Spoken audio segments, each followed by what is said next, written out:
a judgment of the owl. Let us start the lesson.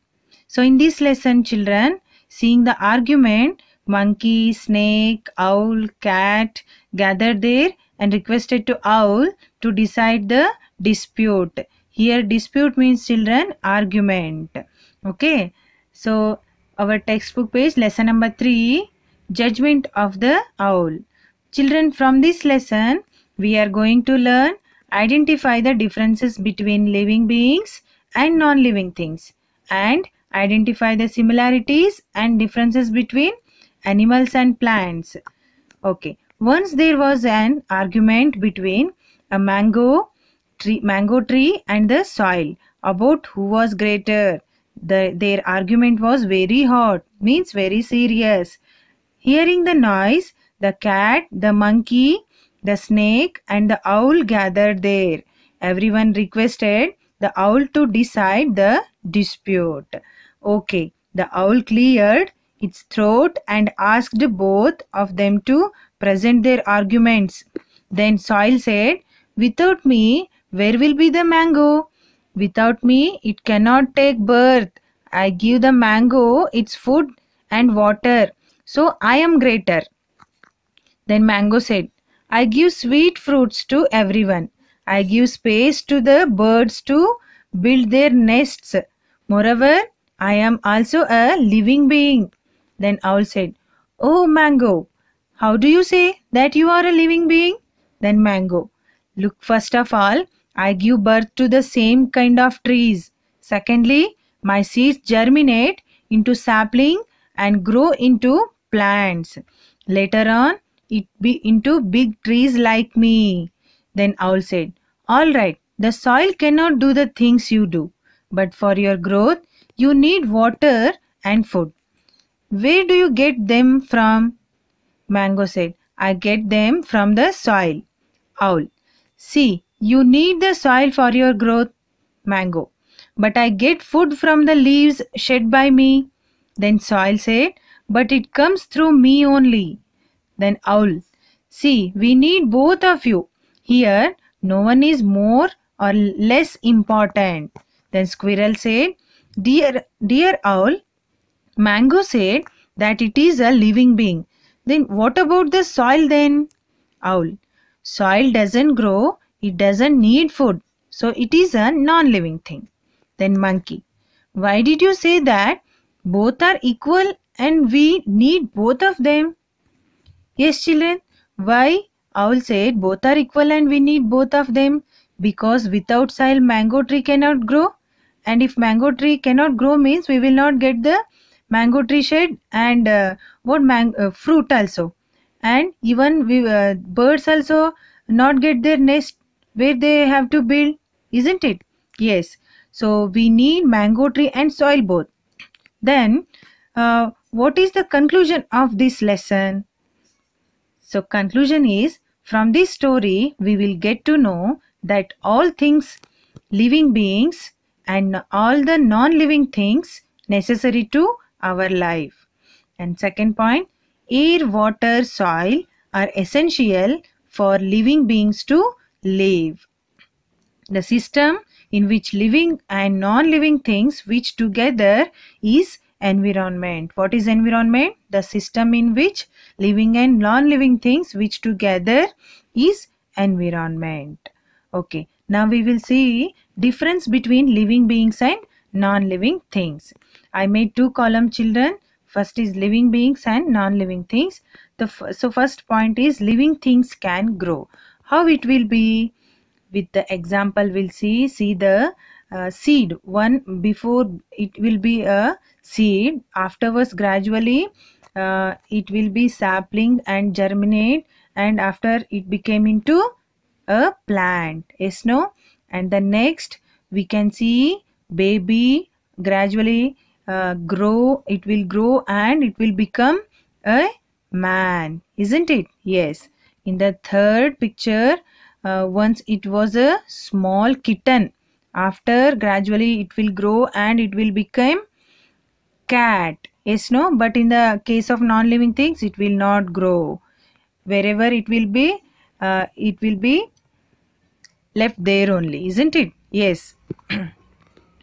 Next point, living beings need food. So we all need food, children, isn't it? Without food we can't live. If we'll not eat food, we'll not get energy also. Yes, no, even goat is, see that goat is eating grass, girl, and watering the plant. Even that bird is eating their see the food and all, isn't it? But non-living things will not eat anything. Yes, no? Yes. So our next point is living beings. In the case of living beings, they give birth to young ones of the same kind. So what is that? So in the picture you can see in human beings and animals and trees, we can see same kind of young ones of the same kind of young ones of them, isn't it? Yes, in human beings, mother and baby, see same kind human beings. And even in dog also, the babies looks like the mother dog only. Even in plants also, they both are looks like plants only. Yes, no? So living things give birth to young ones of the same kind. But in the case of non-living things, no. Yes, our next point is living beings respire. In the case of plants, how they will respire, children? Yes, through the soil they will get water and carbon dioxide, and they will prepare their food, and they give out the oxygen to us. Okay, so plants respire. And the next picture, human respiration. We know we all respire. See, exhalation, inhalation. Exhalation means giving out air, means carbon dioxide, and inhalation means will take air inside oxygen. Okay, in the case of fish also, means water animals also, they will breathe. But where there is a nose for them, how they will breathe? Through these gills. See that mark? These are the gills. Through these gills only they will breathe. Living beings respire, but non-living things not respire. So children, then owl said, look around, dear monkey, there is a soil, water and air. They are non-living things, but you think a while, can we live without air, water and soil? Yes, isn't it, children?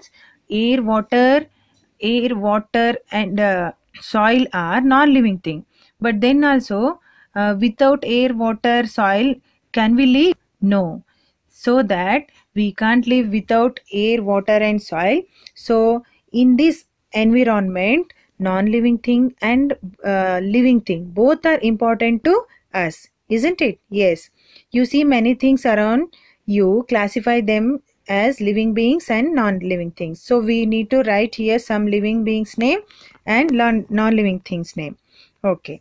In the living beings, dog, cow, crow, etc. And non-living things, table, bag, pen, books, etc. So in the next page, compare the pictures given below. So before, after. So before it was a small plant, isn't it? So after it became a mature plant. In the case of book, so before also, after also, it will be a book only. In case of a hen, before it was a chick, after it became hen. In the case of chair, it will be a chair only. And but before it was a baby, and after it became girl, isn't it? How? Because living beings grow. Next, that girl is eating food, plant needs water to grow, and that hen is eating food, and cow is eating grass and all, isn't it? Because all living beings need food. And in the next picture, what do you understand from this picture? This mother and baby, small plant and big tree, hen and chick, cow and calf. It means living beings give birth to young ones of the same kind. Okay. And in the next page, look at the pictures given below. What is that? What do you understand from this picture? Living beings respire. Already we have learned this. Yes. In next, plants and animals are living beings. Air, water, soil, and such other things are non-living things. Air, water and soil are essential for the living beings to live. The system in which living beings and non-living things live together is environment. Yes, no, children? Yes. So in the next picture there are some similarities between plants and animals. So we have to see the pictures and we have to write the similarities here. So what are those? If you see the first picture means, so plants and animals respire and give birth to young ones. See the cow and calf, plant and small plant and big plant. So the second picture, plants and animals need food. See the rabbit is eating food and even plant need water as a food. So in the third picture, plants and animals will grow. Isn't it? Yes. So in the next page you have observed difference between plants and animals. Now pictures given below, write the difference in the space provide. So now we have seen a difference between plants and animals. Now again in this picture we have to write difference between animals and plants. What are those? So in the first picture we can see plants cannot move but animals can move, isn't it? Yes. So in the second picture, plants prepare the food by own through the leaf, isn't it? Yes, in photosynthesis process we have learned plants prepare the food by own but animals need to depend on plants for their food. Isn't it, children?